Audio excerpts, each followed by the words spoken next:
குடியரசு துணைத் தலைவராக சி.பி. ராதாகிருஷ்ணன் பதவியேற்பு விழாவிற்கு முன்னாள் குடியரசு துணைத் தலைவர் ஜெகதீப் தங்கரும் வந்திருந்தது அனைவரது கவனத்தையும் ஈர்த்தது.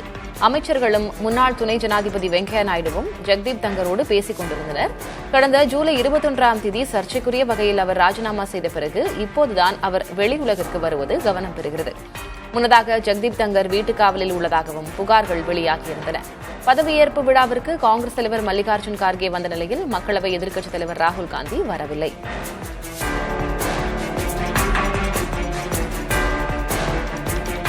தமிழ்நாட்டில் முந்திரி சாகுபடி பரப்பு மற்றும் உற்பத்தியை அதிகரிக்கும் நோக்கத்தில் தமிழ்நாடு முந்திரி வாரியம் அமைக்கப்பட்டுள்ளதாக உழவர் நலத்துறை அமைச்சர் எம்.ஆர்.கே. பன்னீர்செல்வம் தெரிவித்துள்ளார். 10 கோடி ரூபாய் நிதி ஒதுக்கப்பட்டு அரசாணை வெளியிடப்பட்டிருந்த நிலையில் அதன் தொடர்ச்சியாக முந்திரி வாரியம் தற்போது அமைக்கப்பட்டுள்ளது. கடலூரை தலைமையிடமாக கொண்டு செயல்படும் இந்த வாரியத்தின் தலைவராக அமைச்சர் எம்.ஆர்.கே. பன்னீர்செல்வம் செயல்படுவார் என தெரிவிக்கப்பட்டுள்ளது.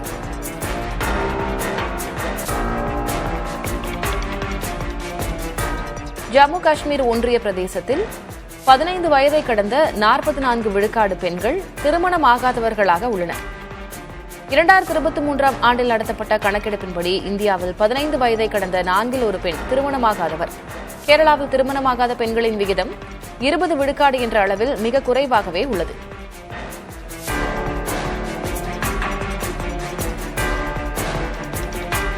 இந்திய சமூக அறிவியல் ஆராய்ச்சிக் கழகம் பாரம்பரிய இந்திய குடும்ப அமைப்பு பற்றிய ஆராய்ச்சிகளை ஊக்குவிக்க புதிய திட்டத்தை தொடங்கியுள்ளது.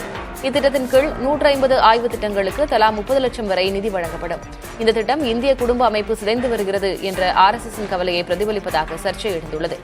இத்திட்டத்தின் கீழ் குடும்பத்தில் பெண்களின் பங்கு, தலைமுறைகளுக்கிடையேயான மதிப்பு பரிமாற்றம், குடும்ப உறவுகளில் தொழில்நுட்பத்தின் தாக்கம் மற்றும் தனிமை போன்ற சவால்கள் உட்பட 19 தலைப்புகளில் ஆய்வுகள் மேற்கொள்ளப்பட உள்ளன.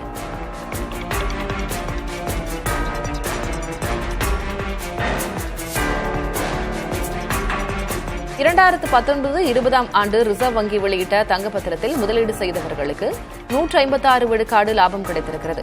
10வது கட்ட தங்கப்பத்திர கணக்கை முதிர்வுக்கு முன்னதாகவே முடிக்க விண்ணப்பித்தவர்களுக்கு யூனிட் ஒன்றுக்கு 10,905 ரூபாய் வழங்கப்படும் என ரிசர்வ் வங்கி தெரிவித்துள்ளது. முதலீட்டின் போது 1 கிராம் தங்கப்பத்திரத்தின் விலை 4,260 ரூபாயாக இருந்த நிலையில் தற்போது 10,905 ரூபாயாக அதிகரித்துள்ளது. இதனால் முதலீட்டாளர்களுக்கு பன்மடங்கு லாபம் கிடைக்கும் நிலை ஏற்பட்டுள்ளது.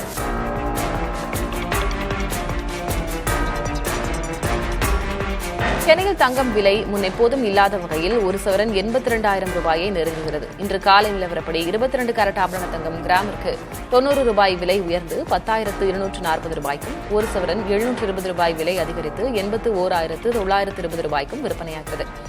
வெள்ளி விலையும் வரலாறு காணாத ஏற்றமாக 1 கிராமுக்கு 2 ரூபாய் உயர்ந்து 142 ரூபாய்க்கும், ஒரு சவரன் 2,000 ரூபாய் விலையேற்றம் கண்டு 1,42,000 ரூபாய்க்கும் விற்பனையாகிறது. பெங்களூருவில் திரையரங்கிற்குள் பெண் ஒருவர் லேப்டாப் மூலம் பணியாற்றியது விவாதங்களை எழுப்பியுள்ளது. லோகா படத்தை காண வந்திருந்த பெண் திடீரென லேப்டாப்பை திறந்து பணியாற்ற தொடங்கியுள்ளார். இதனை ரெடிட் தளத்தில் பகிர்ந்துள்ள பயனர் ஒருவரால் 2 மணி நேரம் கூட பணியிலிருந்து ஓய்வெடுக்க முடியவில்லை என்றால் பணி வாழ்க்கை சமநிலை என்பது என்ன என்று வினவியுள்ளார். இதுகுறித்து கருத்து தெரிவித்திருக்கும் மற்றொரு நபர் நாராயணமூர்த்தி இதனை தனது நிறுவன கொள்கையாக வெளியிடலாம் என கிண்டலாக பதிவிட்டுள்ளார்.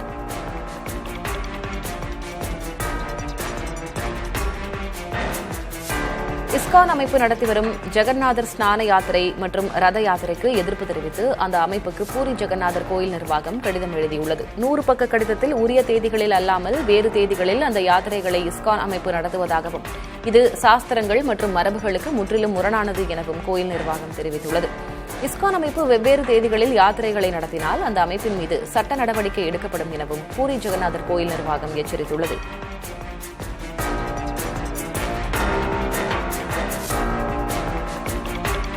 சென்னை கிண்டி தேசிய பூங்காவில் ஆப்பிரிக்க பன்றி காய்ச்சல் கண்டறியப்பட்டதால் அங்குள்ள பன்றிகளை அகற்றும் பணி தொடங்கப்பட்டுள்ளது. இதுவரை 40க்கும் மேற்பட்ட பன்றிகள் அகற்றப்பட்டுள்ளன. வீட்டு பன்றிகளுக்கு நோய் பரவாமல் தடுக்கவும், பன்றி வளர்ப்போர் பாதிக்கப்படாமல் இருக்கவும் இந்த நடவடிக்கை தொடரும் என அதிகாரிகள் தெரிவித்துள்ளனர். இந்த நோய் பன்றிகளுக்கு மட்டுமே ஆபத்தானது என்றும் மனிதர்களுக்கு பரவும் வாய்ப்பு குறைவு என்றும் கால்நடை மருத்துவர்கள் தெரிவித்துள்ளனர்.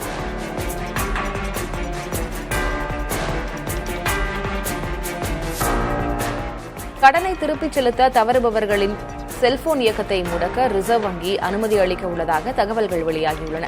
நுகர்வோர் கடனில் பெரும்பகுதி வகிக்கும் செல்போன் விற்பனையில் 1 லட்சம் ரூபாய் வரை கடன் பெற்று அதை திருப்பிச் செலுத்தாதவர்களின் எண்ணிக்கை அதிகமாக உள்ளது.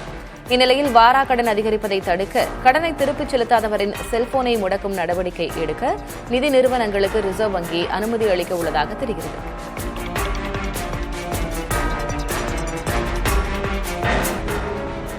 செவ்வாய் கிரகத்தில் நுண்ணுயிரிகள் வாழ்ந்திருக்கக்கூடும் என்பதற்கான தடயங்களை நாசாவில் பெர்சவரன்ஸ் ரோவர் கண்டறிந்துள்ளது. விஞ்ஞான உலகத்தை ஆச்சரியப்பட வைத்துள்ள இந்த கண்டுபிடிப்பு செவ்வாயில் நீர் மற்றும் உயிர் மூலக்கூறுகள் இருப்பதற்கான தடயத்தை தரவுகள் வாயிலாக வெளிப்படுத்தியுள்ளது. ஜெசரோ பள்ளத்தில் உள்ள ஒரு பாறை மாதிரியில் தண்ணீரில் கரையக்கூடிய இரும்புச்சத்து நிறைந்த கனிமங்களை விஞ்ஞானிகள் கண்டறிந்துள்ளனர். இந்த கனிமங்கள் பூமியில் நுண்ணுயிரிகளின் செயல்பாடுகளாலும் உருவாகின்றன. இந்த பாறைகளில் உள்ள கரிம கார்பன், காந்தகம், பாஸ்பரஸ் போன்ற வேதிப்பொருட்கள் செவ்வாய் கிரகத்தில் வாழ்ந்த நுண்ணுயிர்களுக்கு தேவையான ஆற்றல் ஆதாரமாக இருந்திருக்கலாம் என விஞ்ஞானிகள் கூறுகின்றனர். இது செவ்வாயில் உயிர்கள் இருந்ததற்கான வலுவான அறிகுறி என்று கருதப்படுகிறது. இந்த கண்டுபிடிப்பை உறுதிப்படுத்த பெர்சவரன்ஸ் சேகரித்த பாறை மாதிரிகள் எதிர்காலத்தில் பூமிக்கு கொண்டுவரப்பட்டு மேலும் துல்லியமான ஆய்வுகள் மேற்கொள்ளப்படும் என்று நாசா தெரிவித்துள்ளது. செப்டம்பர் 8ஆம் தேதி நேச்சர் இதழில் இது தொடர்பான கட்டுரையை நாசா வெளியிட்டது. இந்த கண்டுபிடிப்புக்கு அமெரிக்க அதிபர் டிரம்ப் வாழ்த்து தெரிவித்துள்ளார். புதிய தலைமுறைக்காக செய்தியாளர் பாலவெற்றிவேல் நவநீத கிருஷ்ணன். கடந்த காலங்களில் பலவீனமான மனநிலையுடன் இருந்து வந்ததாக நடிகை சமந்தா மனம் திறந்துள்ளார். ஒவ்வொரு வெள்ளிக்கிழமையும் தனக்கு ஒருவிதமான பதற்றத்தை கொடுத்து வந்ததாகவும் வேறு ஒருவர் தனது இடத்தை பிடித்து விடுவார்கள் என பயந்து வந்ததாகவும் குறிப்பிட்டுள்ளார். பழைய சமந்தா வருடத்திற்கு 5 படங்களில் நடித்திருப்பார் எனவும் மிகப்பெரிய பன்னாட்டு நிறுவனங்களின் விளம்பரதாரராக இருக்க அது தேவைப்பட்டது எனவும் தெரிவித்துள்ளார். 2 ஆண்டுகளாக தனக்கு எந்த படமும் வெளியாகவில்லை என கூறியுள்ள சமந்தா, ஆனால் தற்போது எப்போதும் இல்லாத அளவிற்கு தான் மகிழ்ச்சியாக இருப்பதாகவும் குறிப்பிட்டுள்ளார்.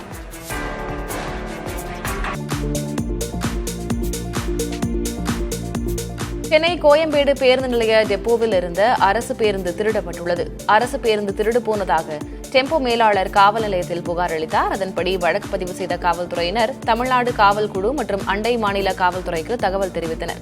அதன் பேரில் வாகன தணிக்கையில் ஈடுபட்ட ஆந்திர மாநில போலீசார் நெல்லூர் அருகே பேருந்தை பிடித்து அதை ஓட்டி வந்த ஞானரஞ்சன் சாஹூ என்பவரையும் கைது செய்து சென்னை போலீசாரிடம் ஒப்படைத்தனர்.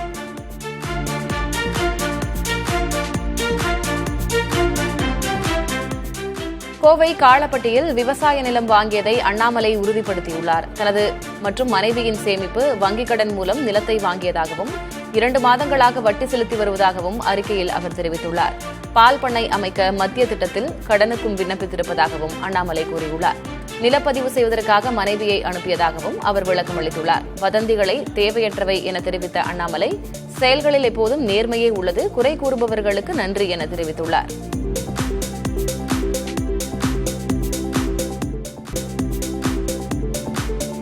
பெரியாரை படித்திருப்பதால் தன்னை சாதி தலைவர் என்று முத்திரை குத்த பார்க்கிறார்கள் என விசிக தலைவர் திருமாவளவன் தெரிவித்துள்ளார்.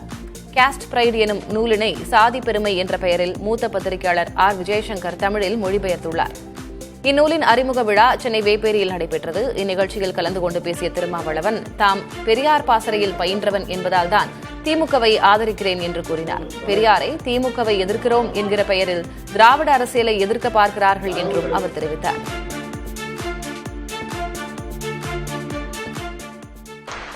நான் திமுகவை ஆதரிக்கிறேன்னா அது திமுகவோட இருந்து நம்ம பதவி பெறலாங்கிறதுக்காக இல்ல. நான் பெரியார் பாசறையில் பயின்றவன் என்பதனால் திமுகவை நான் ஆதரிக்கிறேன், அவ்வளவுதான். Very simple. உடனே திமுகவுக்கு கொத்தடிமை, திமுகவுக்கு 2 சீட்டு 3 சீட்டு அது கூட உன்னால வாங்க முடியாம தான் நீ கிடைக்கிற வெளியில. ஒரே ஒரு கவுன்சிலர் சீட்ல கூட உன்னால ஜெயிக்க முடியல. அதுல என்ன பெருமை? பாலிடிக்ஸ்ல ஸ்ட்ராட்டஜி தான் முக்கியம். யாரோட கூட்டணி சேரணும், எப்படி வெற்றி பெறணும், எப்படி அதிகாரத்தை பகிர்ந்து கொள்ளணும் அப்படிங்கறதா ஸ்ட்ராட்டஜி. பூந்தமல்லி அரசு பள்ளியில் ஆசிரியர் தொலைத்த விலை உயர்ந்த வைர மோதிரத்தை நேர்மையுடன் ஒப்படைத்த மாணவர்களுக்கு ஆசிரியர்கள் பரிசு வழங்கி பாராட்டினர். பூந்தமல்லி அறிஞர் அண்ணா அரசு மேல்நிலைப்பள்ளி ஆசிரியரான கௌசல்யா தனது 1 லட்சம் ரூபாய் மதிப்புள்ள வைர மோதிரத்தை பள்ளி வளாகத்தில் தொலைத்ததாக கூறப்படுகிறது.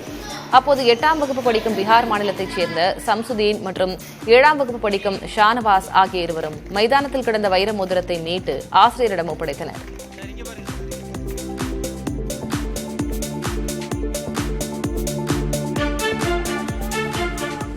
சென்னையில் ஈவேரா மணியம்மையார் சிலைக்கு மனு கொடுக்கும் போராட்டத்தில் ஈடுபட்ட தூய்மை பணியாளர்கள் கைது செய்யப்பட்டனர். தூய்மை பணியாளர்களை பணி நிரந்தரம் செய்ய வேண்டும், தூய்மை பணியை தனியார் மயமாக்குவதை தமிழ்நாடு அரசு கைவிட வேண்டும் என வலியுறுத்தி தூய்மை பணியாளர்கள் 13 பேர் 4 நாட்களாக உண்ணாவிரத போராட்டம் நடத்தினர்.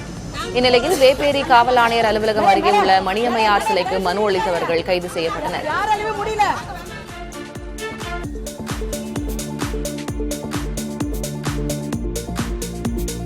அரிய வகை நோயால் பாதிக்கப்பட்ட 7 வயது சிறுவனுக்கு மண்டையோட்டை அகற்றி விருதுநகர் அரசு மருத்துவக் கல்லூரி மருத்துவமனையில் வெற்றிகரமாக அறுவை சிகிச்சை மேற்கொள்ளப்பட்டது.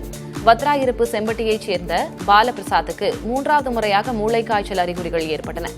பரிசோதனை செய்த மூளை அறுவை சிகிச்சை நிபுணர் கணபதிவேல் தலைமையிலான குழுவினர் மூளைக்கும் மூக்கின் எலும்பு பகுதிக்கும் இடையே துவாரம் இருப்பதை கண்டறிந்தனர். உடனடி அறுவை சிகிச்சை மூலம் துவாரம் அடைக்கப்பட்டு சிறுவன் நலமுடன் வீடு திரும்பினார்.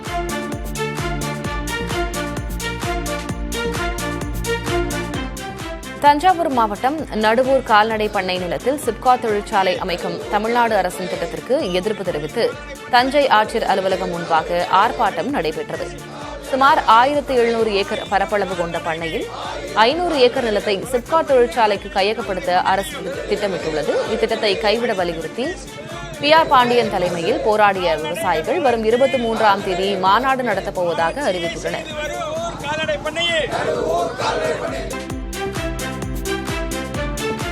இணைப்பு வாகனங்களை இயக்குவதற்கான துணை நிறுவனம் அமைக்க சென்னை மெட்ரோ ரயில் நிறுவனம் முடிவு செய்துள்ளது. மெட்ரோ ரயில் நிலையங்களிலிருந்து பேருந்து நிலையங்கள் உள்ளிட்ட முக்கிய இடங்களுக்கு செல்வதற்கான இணைப்பு வாகனங்களை அதிகரிக்க மெட்ரோ நிர்வாகம் முடிவெடுத்துள்ளது.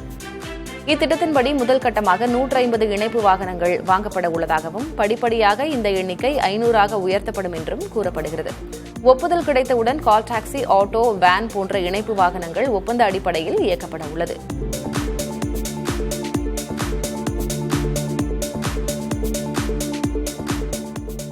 திருவாரூர் மாவட்டத்தில் குடவாசல், நன்னிலம், வலங்கைமான் உள்ளிட்ட பகுதிகளில் உள்ள நேரடி நெல் கொள்முதல் நிலையங்களில் நெல் கொள்முதல் செய்வதில் தாமதம் ஏற்படுவதாக குற்றச்சாட்டு எழுந்துள்ளது.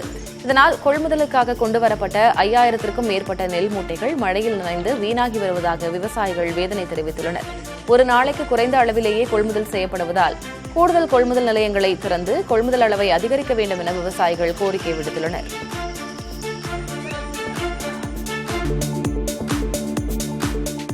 கர்நாடகாவில் பெய்து வரும் மழையால் அங்குள்ள அணைகளிலிருந்து உபரி நீர் திறப்பு அதிகரிக்கப்பட்டுள்ளது. இதன் காரணமாக தமிழக எல்லையான பிலிகுண்டுலுவுக்கு நீர் வரத்து வினாடிக்கு 12,000 கனஅடியிலிருந்து 15,000 கனஅடியாக உயர்ந்துள்ளது. இதனால் ஒகேனக்கல் அருவிகளில் தண்ணீர் ஆர்ப்பரித்து கொட்டுகிறது. இந்த நீர்வரத்து மேலும் அதிகரிக்க வாய்ப்புள்ளதாக தெரிவிக்கப்பட்டுள்ளது.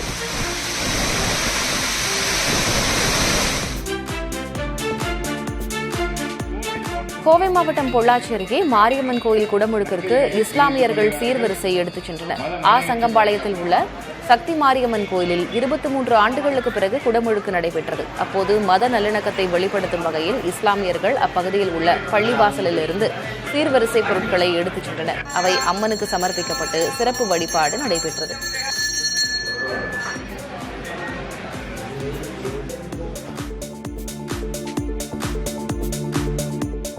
சேலம் நரசோதிப்பட்டியில் அரசு அலுவலர் வீட்டின் பூட்டை உடைத்து 56 சவரன் நகைகள் மற்றும் 95,000 ரூபாய் திருடப்பட்ட சம்பவம் அதிர்ச்சியை ஏற்படுத்தியுள்ளது. சிட்கோ இணை இயக்குநர் சிவகுமார் மற்றும் அவரது மனைவியும் வேளாண் உதவி இயக்குநருமான மணிமேகலா தேவி ஆகியோர் பணி நிமித்தமாக வெளியூர் சென்றிருந்தபோது இந்த திருட்டுச் சம்பவம் நடந்துள்ளது. சூரமங்கலம் காவல்துறையினர் வழக்கு பதிவு செய்து சிசிடிவி காட்சிகளின் அடிப்படையில் கொள்ளையர்களை தீவிரமாக தேடி வருகின்றனர்.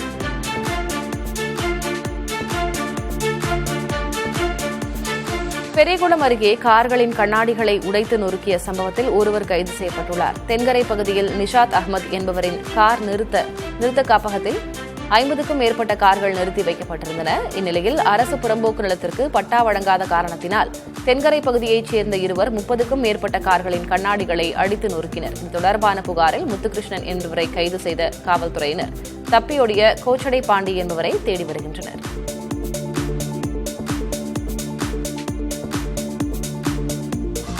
கன்னியாகுமரி மாவட்டம் குழித்துறை ஸ்ரீதேவி குமாரி மகளிர் கல்லூரியில் தமிழ்நாடு பனைமரம் காக்கும் பாதுகாப்பு இயக்கம் சார்பில் பனைமர பொருட்கள் கண்காட்சி மற்றும் விற்பனை நடைபெற்றது.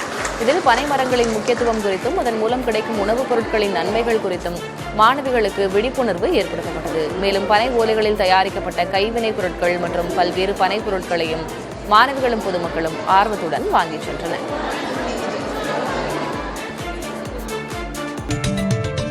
குடியரசு துணைத் தலைவராக பதவியேற்ற சி.பி. ராதாகிருஷ்ணன் அடுத்து மாநிலங்களவை தலைவராகவும் பொறுப்பேற்றுக் கொண்டார். நாடாளுமன்ற வளாகத்திற்கு வந்த சி.பி. ராதாகிருஷ்ணன் அங்கிருந்த தலைவர்களின் சிலைகளுக்கு மரியாதை செலுத்தினார். அவரை மாநிலங்களவை துணைத் தலைவர் ஹரிவன்ஷ், நாடாளுமன்ற விவகாரங்கள் துறை அமைச்சர் கிரண் ரிஜிஜு வரவேற்று அழைத்துச் சென்றார்.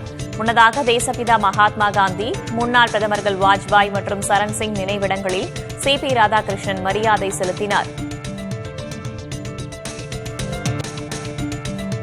இந்தியாவின் தற்காப்பு கொள்கைகள் அதனை தங்கள் முழுமையான வர்த்தக கூட்டாளியாக்கி கொள்ள தடைக்கல்லாக இருப்பதாக தூதராக பதவியேற்க உள்ள செர்ஜி கோர் தெரிவித்துள்ளார். இந்தியாவுக்கான அமெரிக்க தூதராக நியமிக்கப்பட்டுள்ள செர்ஜி கோர் நியூயார்க்கில் செய்தியாளர்களை சந்தித்தார். இந்தியா விதித்திருக்கும் கடுமையான இறக்குமதி கட்டுப்பாடுகள் அதனுடனான வர்த்தகத்தை விரிவாக்குவதில் அமெரிக்காவுக்கு சிரமங்களை ஏற்படுத்துவதாக குறிப்பிட்டார். எனினும் இந்தியாவை சீனாவிடமிருந்து விலக்கி தங்கள் பக்கம் இழுப்பதற்கு முன்னுரிமை அளிக்கப்படும் என்றும் அவர் தெரிவித்தார்.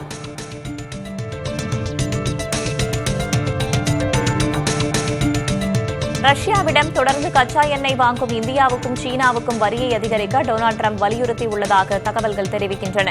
டிரம்பின் வலியுறுத்தல் குறித்து G7 அமைப்பில் உள்ள Canada, Japan, Italy, Germany, Britain, France ஆகிய நாடுகள் ஆலோசித்து வருவதாக தெரிகிறது. முன்னதாக 27 நாடுகளை கொண்ட ஐரோப்பிய யூனியனுக்கும் இதேபோன்று டிரம்ப் வலியுறுத்தியிருந்தார். ஆனால் அதை ஏற்க அந்நாடுகள் தயங்குவதாக கூறப்படுகிறது. இந்தியாவுக்கு அமெரிக்கா ஏற்கனவே 50% வரியை விதித்துள்ளது.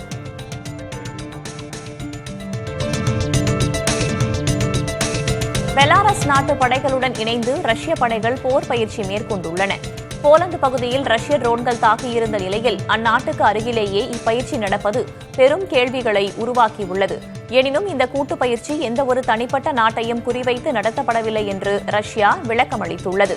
உக்ரைனுடன் ரஷ்யாவின் தாக்குதல்கள் தீவிரமடைந்திருக்கும் நிலையில் இந்த கூட்டுப் பயிற்சி கவனம் பெறுகிறது.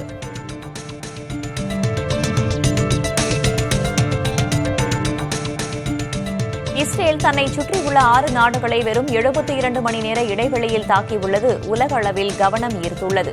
காசா, Lebanon, Syria, Tunisia, Qatar, Yemen ஆகிய 6 நாடுகளை செப்டம்பர் 8ஆம் தேதி முதல் 10ஆம் தேதி வரை 3 நாட்களில், அதாவது 72 மணி நேரத்தில் வான்வழி தாக்குதலை இஸ்ரேல் மேற்கொண்டுள்ளது. ஹமாஸ் கிளர்ச்சி குழுவுக்கு உதவுவதாக கூறியே இந்த 6 தாக்குதல்களும் அமைந்துள்ளன. இஸ்ரேலின் இத்தாக்குதலில் ஹமாஸ் இயக்கத்தின் முக்கிய பிரமுகர்கள், பொதுமக்கள் கொல்லப்பட்டனர். ஏராளமான கட்டடங்களும் நாசமாகின. தங்களிடம் கூறாமல் தாக்கியது குறித்து அமெரிக்காவும் கடும் அதிருப்தி தெரிவித்திருந்தது. நேபாளத்துடனான எல்லையை இந்தியா மூடியுள்ளது. இதனால் இந்தியாவிலிருந்து அங்கு பெட்ரோலிய பொருட்கள் செல்வது தடைப்பட்டுள்ளது. வெகு சில அரசு பெட்ரோல் பங்குகளில் மட்டுமே விநியோகம் உள்ளது. தனியார் பெட்ரோல் பங்குகள் அனைத்தும் மூடப்பட்டுள்ளன. இதனால் சாலை போக்குவரத்து முடங்கியுள்ளது. மேலும் டெல்லி, காத்மண்டு இடையே நடைபெற்று வந்த அரசு பேருந்து சேவையும் பாதிக்கப்பட்டுள்ளது. டெல்லி மாநில போக்குவரத்து கழக பேருந்துகள் நேபாளத்தில் சிக்கிக் கொண்டிருக்கும் நிலையில் அவற்றை மீட்கும் முயற்சிகள் நடைபெற்று வருகின்றன.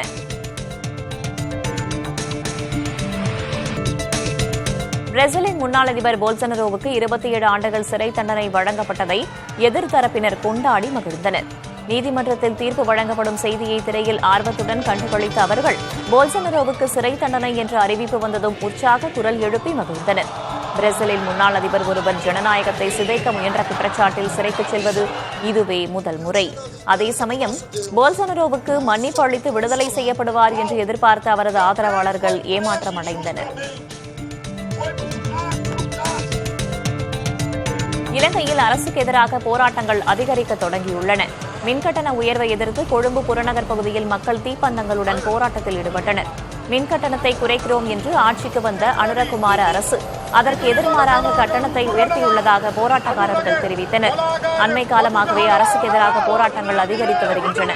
பொருளாதார சீரழிவுக்கு எதிராக கடந்த 3 ஆண்டுகளுக்கு முன்பு இலங்கையில் மிகப்பெரிய அளவில் மக்கள் போராட்டம் வெடித்து கோத்தபய ராஜபக்ஷ அரசு கவிழ்ந்தது குறிப்பிடத்தக்கது.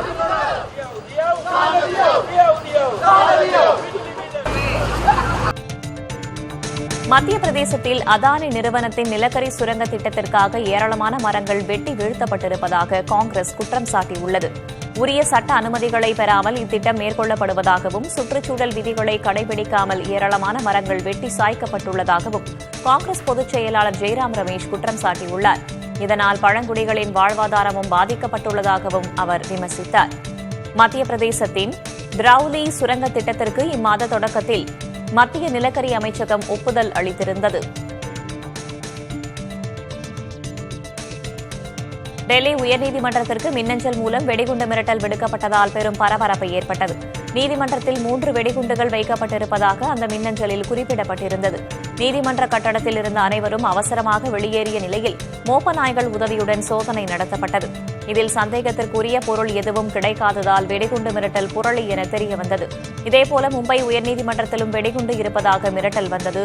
சோதித்ததில் குண்டு இருப்பது தெரியவரவில்லை. இதனால் 2 நீதிமன்றங்களிலும் சில மணி நேரம் பணிகள் பாதிக்கப்பட்டன. கேரளாவில் அதிகரித்து வரும் தெருநாய் தாக்குதல்கள் தொடர்பான வழக்குகளை விசாரித்து வந்த கேரள உயர்நீதிமன்றம் தெருநாய்களால் பாதிக்கப்படுபவர்களுக்கு நஷ்டஈடு கோரி தாக்கல் செய்யப்பட்ட மனுக்களை மட்டும் விசாரிப்பதாக அறிவித்துள்ளது. இந்த விவகாரத்தில் தெருநாய்களை கட்டுப்படுத்துவதற்கான நடவடிக்கைகள், தடுப்பூசி போடுதல் போன்ற பொது நலன் சார்ந்த மற்ற அனைத்து வழக்குகளையும் உச்சநீதிமன்றத்திற்கு மாற்றுவதாக உயர்நீதிமன்றம் தெரிவித்தது. உச்சநீதிமன்றம் ஏற்கனவே தெருநாய்களை தொடர்பான வழக்குகளை விசாரித்து வருகிறது.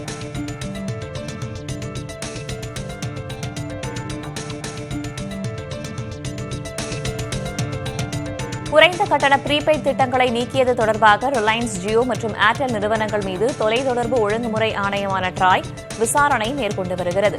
இவ்விரு நிறுவனங்கள் 249 ரூபாய்க்கு 1 GB டேட்டா தரும் மலிவு கட்டண திட்டத்தை நீக்கியுள்ளன. இதனால் சாமானியர்கள் அதிக கட்டணம் கொண்ட திட்டங்களுக்கு மாற வேண்டிய கட்டாயம் உள்ளதாக குற்றச்சாட்டுகள் எழுந்தன. இந்நிலையில் ட்ராய் நடத்தி வரும் விசாரணை மலிவு கட்டண இணைய சேவைக்கான மக்களின் உரிமையை உறுதி செய்வதில் முக்கிய பங்கு வகிக்கும் என்று கருதப்படுகிறது. நாட்டின் 15வது குடியரசு துணைத் தலைவராக தமிழகத்தைச் சேர்ந்த CP ராதாகிருஷ்ணன் பதவியேற்றார். டெல்லியில் நடைபெற்ற விழாவில் CP ராதாகிருஷ்ணனுக்கு குடியரசுத் தலைவர் திரௌபதி முர்மு பதவிப் பிரமாணம் செய்து வைத்தார். குடியரசுத் தலைவர் மாளிகையில் நடைபெற்ற விழாவில் பிரதமர் மோடி மற்றும் மத்திய அமைச்சர்கள் உள்ளிட்டோர் பங்கேற்றனர். மல்லிகார்ஜுன் கார்கே உள்ளிட்ட எதிர்க்கட்சித் தலைவர்கள், முன்னாள் குடியரசு துணைத் தலைவர்கள் ஹமீத் அன்சாரி, வெங்கையா நாயுடு, ஜக்தீப் தங்கர் ஆகியோரும் விழாவிற்கு வந்திருந்தனர். மக்களவை எதிர்க்கட்சித் தலைவர் ராகுல் காந்தி நிகழ்ச்சிக்கு வரவில்லை. நாட்டின் 2வது உயரிய பதவியான குடியரசு துணைத் தலைவர் பதவியில் அமரும் 3வது தமிழர் CP ராதாகிருஷ்ணன். இதற்கு முன்பு திருத்தணியைச் சேர்ந்த சர்வபள்ளி ராதாகிருஷ்ணன், தஞ்சையைச் சேர்ந்த R வெங்கட்ராமன் ஆகியோர் இப்பதவியை அலங்கரித்துள்ளனர்.